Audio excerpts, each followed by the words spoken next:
Avis vascular centre మన దేశంలోనే the best varicose vein hospital.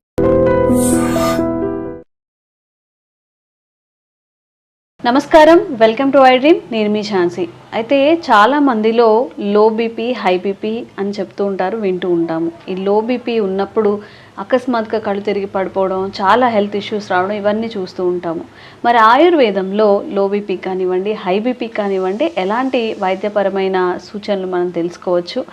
Ayurveda వైద్యంలో 40 ఏళ్ల అనుభవంతో ఉన్న బాలకిషన్ గారి దగ్గర మనం ఉన్నాము. ఈరోజు బీపీ అసలు ఎందుకు వస్తుంది, వచ్చినప్పుడు మనం ఎలాంటి జాగ్రత్తలు తీసుకోవాలి, ఎలాంటి మందులు మనం యూజ్ చేస్తే దాన్ని కంట్రోల్ చేసుకోవచ్చు, ఈ విషయాలన్నీ తెలుసుకుందాం. నమస్కారం అండి. నమస్కారం. సార్, చాలా మందిలో పెద్దవాళ్ళలో జనరల్గా మనం చూసినట్లయితే ఎక్కువ ఆడవాళ్లలో బీపీ పేషెంట్స్ ఎక్కువ మంది ఉంటూ ఉంటారు. అసలు బీపీ అనేది ఎందుకు వస్తుంది, వచ్చినప్పుడు మనం ఎలాంటి జాగ్రత్తలు తీసుకోవాలి? బీపీ బ్లడ్ ప్రెషర్, దాని రేట్ ఆఫ్ ప్రెషర్ అనమాట, flow of rate, blood flow rate, and as well as దాన్నే రక్తపోటు అని చెప్పేసి తెలుగులో చెప్తుంటాం వాడు. సరే, అది ఎందుకు వస్తుంది అంటే కొన్ని రకాల టెన్షన్స్, హైపర్ టెన్షన్స్, ఎక్కువగా ఆలోచించడం, ఆంగ్జైటీకి లోను కావడం, సరైన నిద్ర లేకపోవడం, సరైన ఆహారం లేకపోవడం, విరుద్ధమైన ఆహారం తినడం, ఇలాంటివి చేయడం వల్ల అధిక రక్తపోటు వచ్చే అవకాశాలు ఉన్నాయి విరివిగా. సో ఇందాక చెప్పిన సరైన సమయంలో నిద్ర లేకపోవడం, సరైన ఆహారం తీసుకోవడం, ఈ 2 కారణాలే అవుతాయి. తర్వాత విరివిగా ఈ రోజుల్లో ఇప్పుడున్న పరిస్థితుల్లో చిన్నపిల్లలకు కూడా బీపీ వస్తుంది. చిన్నపిల్లలు మీన్స్ 25 years 30 years బిలో పిల్లలకు వస్తుంది. పూర్వకాలంలో 40-50 ఏళ్ళు దాటితే కానీ బ్లడ్ ప్రెషర్, రక్తపోటు వచ్చేది కాదు.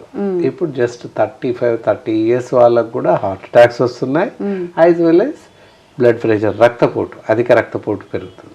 కారణాలు ఏంటి అని చూస్తే ఇక్కడ వచ్చేసి సరైనటువంటి ఆహార నియమాలు లేక, బయట ప్యాకేజ్డ్ ఫుడ్ తినడం వల్ల అని చెప్పొచ్చు.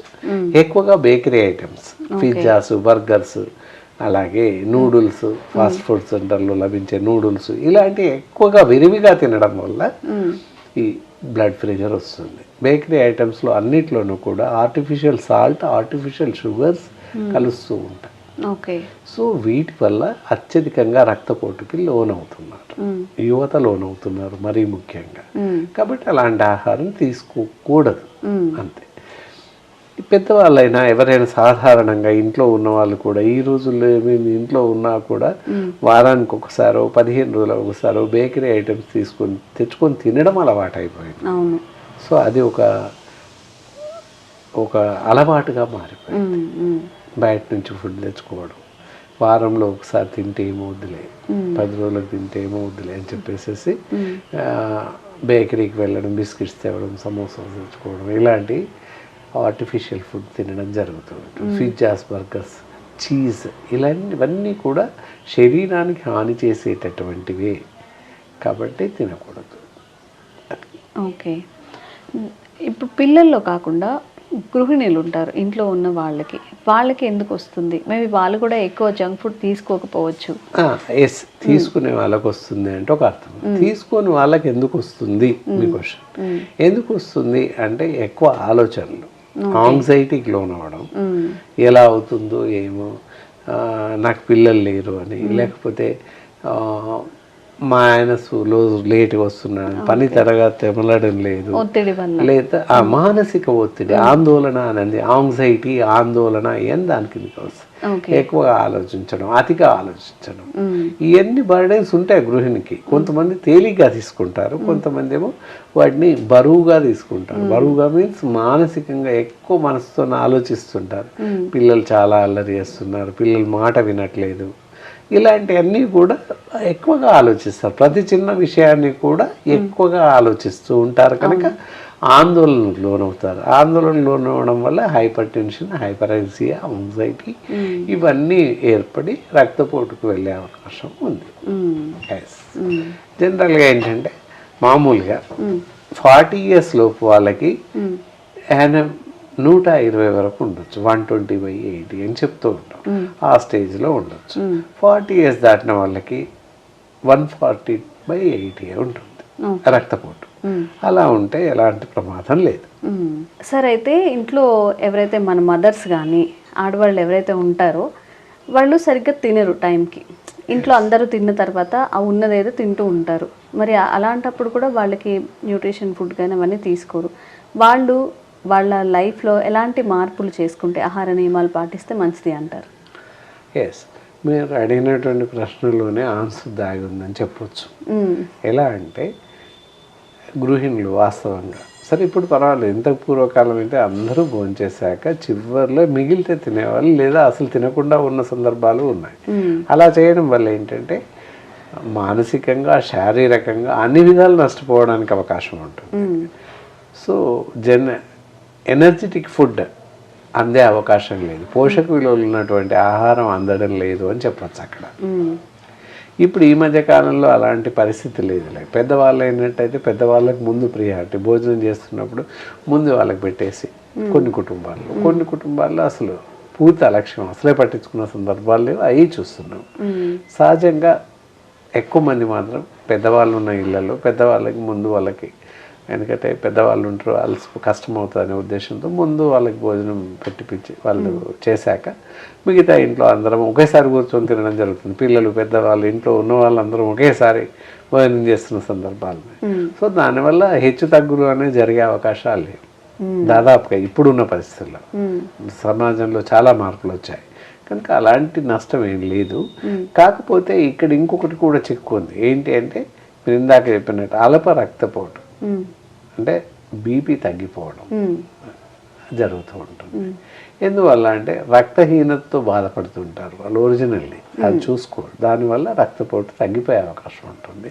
అలాగే తినే ఆహారంలో కూడా మంచి ఆహారం, అన్ని ఆహారం తీసుకోరు వాళ్ళు. ఒక వన్ టైప్ ఆఫ్ ఫుడ్ తీసుకుంటుంటారు వాళ్ళు. దానివల్ల కూడా కాంబినేషన్ ఆఫ్ ఫుడ్ ఉండదు కనుక వన్ సైడే వెళ్ళిపోతుంటుంది కనుక ఎక్కువ లవణాలు ఉన్నటువంటి ఆహారం తీసుకోరు. కాబట్టి అల్ప రక్తపోటుకు గురయ్యే అవకాశాలు ఉన్నాయి. అల్ప రక్తపోటు వల్ల లక్షణాలు ఏంటి అంటే తూలి పడిపోవడం, సొమ్మసిల్లి పడిపోవడం, ఎక్కువగా శారీరక తిమ్ములు రావడం, కొంత పని చేయగానే అలసిపోవడం, ఇలాంటి లక్షణాలు ఎక్కువ విరివిగా కనబడతాయి అల్ప రక్తపోటు ఉన్న వాళ్ళకి. అందుకే వాళ్ళు పడిపోతున్నప్పుడు అలాంటి పరిస్థితి తిప్పినట్టు అవగానే కాస్త ఉప్పు నీరు తాగుతుంటారు. అలా కాక మంచి చిట్కాలు ఉన్నాయి. రోజు ఒక గుప్పెడు కిస్మిస్లు, ఎండు ద్రాక్ష తింటూ ఉన్నట్లయితే అల్ప రక్తపోటు నుంచి బయటపడవచ్చు. రోజు తింటూ ఉండాలి. అప్పుడు ఏంటంటే అల్ప రక్తపోటు నుంచి పూర్తిగా బయటపడవచ్చు, అలాంటి ప్రమాదం లేదు. ఆ విధంగా చేయొచ్చు. ఇక అధిక రక్తపోటు వాళ్ళు ఉప్పు తగ్గించి మజ్జిగ తీసుకోవడం, పెరుగు బదులుగా మజ్జిగ తీసుకోవడం, రాత్రిపూట పెరుగు తీసుకోకపోవడం మంచిది. అలాగే టీ కాఫీలు చూసినట్లయితే ఉదయం ఒకసారి సాయంత్రం ఒకసారి కాఫీ తీసుకోవచ్చు. 2 సార్లు మాత్రమే తీసుకోవాలి పెద్దవాళ్ళు, ఇంట్లో ఉన్నవాళ్ళు. కాఫీ టీ అయినట్లయితే 2 నుంచి 3, 4 సార్లు టీ తాగించినప్పటికీ నష్టం లేదు. ఆ విధంగా కొంత మార్పులు చేసుకొని తీసుకునే ఆహారంలో ఉప్పు తగ్గించి అనగానే ఇప్పుడు రకరకాల ఉప్పులు వచ్చాయి. పూర్వం ఉప్పు అంటే ఏదో ఉప్పు దొడ్డుదో సన్నదో వచ్చేది వాడేవాళ్ళం. ఇప్పుడు అలా కాదు, 100 రకాల బ్రాండ్స్ వచ్చాయి. అక్కడ ఉప్పు ప్రధాన కారణం అవుతుంది. కాబట్టి నాన్ అయోడైజ్డ్ ఉప్పు వాడాలి. నాన్ అయోడైజ్డ్ ఉప్పు వాడడం వల్ల కొంతవరకు రక్తపోటును అదుపులో పెట్టుకోవచ్చు. ఎస్, రక్తపోటు ఎలా అంటే ఉప్పు వాడాలి అంటే సన్నటి ఉప్పు అయినా దొడ్డు ఉప్పు అయినా నాన్ అయోడైజ్డ్ దొరుకుతుంది మార్కెట్లో, అలాంటివి తీసుకోవాలి. నాన్ అయోడైజ్డ్ అయోడైజ్డ్ వాడొద్దు అని చెప్పగానే చాలామంది సైంధవ లవణం రాతి ఉప్పు వాడుతున్నారు. రాతి ఉప్పు వాడకూడదు, ఏమాత్రం శ్రేయస్కరం కాదు. రాతి ఉప్పు ఏదైతే సైంధవ లవణం ఉందో అది ఓన్లీ మెడికేషన్స్, కొన్ని రకాల మందుల్లో మాత్రమే కలపడానికి పర్మిటెడ్, అంతేకాని అన్ని రకాల మందుల్లో కలపము. అది మన వంటలో వాడడానికి లేదు అసలే. మరి కర్రీస్లో యూజ్ చేసుకోవాలంటే ఎట్లా? మామూలు ఉప్పు, రాతుప్పు, దొడ్డుప్పు, కానీ ఆ దొడ్డుప్పు సన్నది కూడా దొరుకుతుంది. జస్ట్ క్రీమ్ కలర్ లాగా. కల్లుప్పు వేరే, సైంధవ లవణం వేరే. సైంధవ లవణం అంటే కొంచెం పింక్ కలర్ లో ఉంటుంది, మేము మందులలో కలుపుతూ ఉంటాం. సో మెడిసిన్స్ వరకే పర్మిటెడ్. అది కొన్ని రకాల మందులలో మాత్రమే కలుపుతాం, అన్ని రకాల మందుల్లో కలపము. అలాంటి ఉప్పును ఆహారంలో చేర్చుకొని తినడం ఏమాత్రం శ్రేయస్కరం కాదు. అందుకని శ్రోతలంతా గమనించాలి. పింక్ సాల్ట్ అని అమ్ముతున్నారు, తినకూడదు. మామూలు రాతి ఉప్పు లేదా రాతి ఉప్పు సన్నగా చేసి వాడడం నాన్ ఏజ్డ్ ఉప్పు లైట్ తెల్లగా కాకుండా ముట్టుకుంటే మనం ఉప్పు కాసేపు పట్టుకున్నట్లయితే చేయంత తడిగా అవుతుంది, అది ప్రధానంగా గుర్తుపట్టవచ్చు. అలాంటి ఉప్పును మాత్రమే వాడాలని ఆశిస్తున్నాను. ఆ విధంగా చేస్తే బీపీని అదుపులో పెట్టుకోవచ్చు, థైరాయిడ్ని అదుపులో పెట్టుకోవచ్చు నాన్ అయోడైజ్డ్ వాడితే. సార్ అయితే బీపీ కోసం మనం చాలా మాట్లాడుకున్నాం, ఫుడ్ హ్యాబిట్స్ ఎలా ఉండాలి, వాళ్ళ జీవనశైలి ఎలా ఉండాలి అని చెప్పి. అయితే ఆయుర్వేదంలో లో బీపీకి కానివ్వండి, హై బీపీకి కానివ్వండి ఎలాంటి మెడిసిన్స్ ఉన్నాయి, ఎలాంటి మెడిసిన్ ఎంతవరకు యూజ్ చేయొచ్చు? ఇక్కడ ఆయుర్వేదంలో వచ్చేసి అద్భుతమైనటువంటి మెడిసిన్స్ ఉన్నాయి. ఇది బీపీకి కానీ లో బీపీకి కానీ మంచి మెడిసిన్స్ ఉన్నాయి. లో బీపీ వాళ్ళకైనట్లయితే ఒక 3-4 మంత్స్ మెడిసిన్స్ వాడినట్లయితే లో బీపీని అధిగమించవచ్చు. ఇందాక చెప్పినట్లు కిస్మిస్లు తింటూ మేము కొంత మెడికేషన్ కూడా ఇస్తాము. 3-4 మంత్స్లో అల్ప రక్తపోటు లో బీపీ ఉన్న వాళ్ళు అధిగమించవచ్చు. హై బీపీ ఉన్న వాళ్ళు కొంతకాలం రెగ్యులర్గా వాడాల్సిన అవసరం ఉంటుంది. కనిపిస్తున్నాయి ఇక్కడ హైపర్టెక్స్ అని చెప్పేసి బీపీ మాత్రలు ఉంటాయి. అవి మామూలుగా అలాంటి క్యాప్సిల్స్ కానీ ట్యాబ్లెట్స్ కానీ ఉంటాయి. డాక్టర్ సంప్రదిస్తే ఎన్ని గోళీలు వాడాలి, ఎంత వాడాలి అనేది ఇస్తుంటాం. చాలా మట్టుకు ఇందులో కూడా లైఫ్ లాంగ్ వాడాల్సిన అవసరం ఉంటుంది. కొంతమందికి కొంతకాలం తర్వాత 6 నెలలు ఏడాది తర్వాత నార్మల్ ఉండి మందులు వాడాల్సిన పరిస్థితి లేకుండా పోతుంది కొంతమందికి. అది ఎంతమందికి ఎవరికి అని చెప్పడానికి లేదు. మా దగ్గర కూడా ఒక 3-4 మెడిసిన్స్ వాడట్లేదు, ఒక 6 నెలలు ఏడాది వాడి ఆపేశారు అంతే. ఇప్పుడు బీపీ వాళ్ళకు ఉండట్లేదు ఆ విధంగా. అట్లా అందరికీ ఉంటుందని కూడా చెప్పలేము. మెడిసిన్ మాత్రం ఎప్పుడు వాడాల్సిందే, డాక్టర్ అబ్జర్వేషన్లో వాడడం చాలా మంచిది. ఆయుర్వేదంలో మాత్రం అద్భుతమైనటువంటి బెస్ట్ మెడిసిన్స్ అల్ప రక్తపోటుకి ఉన్నాయి, అధిక రక్తపోటుకి ఉన్నాయి. ఈ విధంగా వాడితే మనల్ని మనం అదుపులో ఉంచుకోవచ్చు. Okay, thank you sir.